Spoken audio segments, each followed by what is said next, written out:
उपासना और साधना, इन दोनों चीजों को मिलाकर के एक पूरी चीज बनती है। उपासना का अर्थ है भगवान पर विश्वास, भगवान की समीपता। वो उपासना माने भगवान के पास बैठना, नजदीक बैठना। इससे क्या मतलब हुआ? इससे ये मतलब हुआ कि उसकी विशेषताएं हम अपने जीवन में धारण करें। जैसे आग के पास हम बैठते हैं तो आग की गर्मी से हमारे कपड़े गर्म हो जाते हैं, हाथ गर्म हो जाते हैं, शरीर गर्म हो जाते हैं। यही लाभ होना चाहिए। बर्फ के पास हम बैठते हैं, ठंडक में हम बैठते हैं तो हाथ ठंडे हो जाते हैं, कपड़े ठंडे हो जाते हैं। पानी में बर्फ डाल देते हैं तो पानी ठंडा हो जाता है। ठंडक की नजदीक से हमको ठंडक मिलनी चाहिए, गर्मी की समीपता से गर्मी मिलनी चाहिए। दूसरी सुगंधी की चीज से सुगंधी मिलनी चाहिए। चंदन के समीप उगे हुए पौधे सुगंधित हो जाते हैं उसकी समीपता की वजह से। यही समीपता वास्तविक है, यही समीपता वास्तविक है। उपासना का अर्थ है कि हम भगवान का भजन करें, नाम लें, जप करें, ध्यान करें।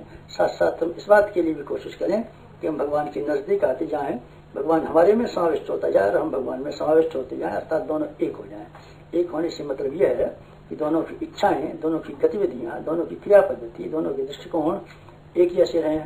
हमको ईश्वर जैसा बनने का प्रयत्न करना चाहिए। ईश्वर जैसा बनने, न कि ईश्वर पर हुक्म चलाएं और ईश्वर को यह आदेश दें आपको ऐसा करना चाहिए। बल्कि सही बात यह है कि उपासना का तात्पर्य अपनी मनोभूमि को इस लायक बनाना है कि हम भगवान की आज्ञानुवर्ती बन सकें, उनके संकेतों के इशारे पर अपनी विचारणा और क्रिया पद्धति को ढाल सकें। उपासना भजन इसीलिए किया जाता है। साधना का अर्थ है अपने गुण कर्म स्वभाव को साध लेना। वस्तुतः मनुष्य 84 लाख योनियों में घूमते घूमते उन सारे के सारे प्राणियों के कुसंस्कार अपने भीतर जमा करके ले आया है, जो मनुष्य जीवन के लिए आवश्यक नहीं है, बल्कि हानिकारक है। तो अभी वो स्वभाव के अंग बन गए हैं और हम मनुष्य होते हुए भी पशु संस्कारों से प्रेरित रहते हैं और पशु प्रवृत्तियों को बहुधा अपने जीवन में कार्यान्वित करते रहते हैं। इस अनगढ़पन को ठीक कर लेना, सुगढ़पन को अपने भीतर से विकास कर लेना, कुसंस्कारों को जो पिछले योनियों के कारण से हमारे भीतर जमे हुए हैं उनको निरस्त कर देना और इस तरह की स्वभाव अपना बना लेना जिसको हम मानवोचित कह सकें।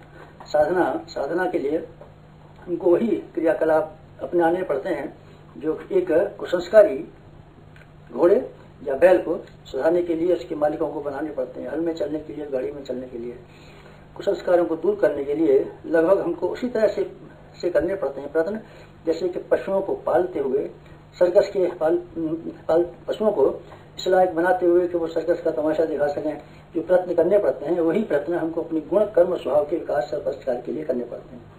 कच्ची धातुओं को जिस तरीके से आग में तपा करके उसको शुद्ध परिष्कृत बनाया जाता है, जेवर आभूषण बनाए जाते हैं, उसी तरीके से हमारा कच्चा जीवन, कुसंस्कारी जीवन को ढाल करके ऐसा सभ्य और ऐसा सुसंस्कृत बनाया जाए कि हम ढली हुई धातु के आभूषण की तरीके से अथवा औजार हथियार की तरीके से दिखाई पड़ने लगे।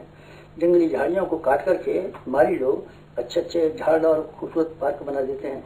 हमको भी अपने झाड़ झंकार जैसे जीवन को परिष्कृत करके, काट छाट करके, समुन्नत करके इस लायक बनाना चाहिए कि वो उसको ये कहा जा सके कि सभ्य जीवन है, सुसंस्कृत जीवन है। इसके लिए हमको नित्य ही आत्मनिरीक्षण करना चाहिए, अपनी गलतियों पर गौर करना चाहिए, उनको सुधारने के लिए कमर कसनी चाहिए और अपने आप का निर्माण करने के लिए हमको आगे बढ़ना चाहिए और जो कमियां हमारे स्वभाव के अंदर हैं उनको पूरा करने के लिए जुटे रहना चाहिए। आत्मविकास भी एक इसका हिस्सा है। हमको अपनी संकीर्णता को सीमित नहीं रखना चाहिए, अपने अहम को और अपनी स्वार्थपरता को और अपने हितों को व्यापक और विस्तृत बना देना चाहिए। दूसरों के दुख हमारे दुख, दूसरों के सुखों में हम सुखी रहें, इस तरह की वृत्तियों का अगर हम विकास कर सकें तो कहा जाएगा कि हमने जीवन साधना करने के लिए प्रयास किया और जितनी सफलता पाई कहा जा सकता है कि हमने उतनी जीवन साधना की सिद्धि प्रख्यात है।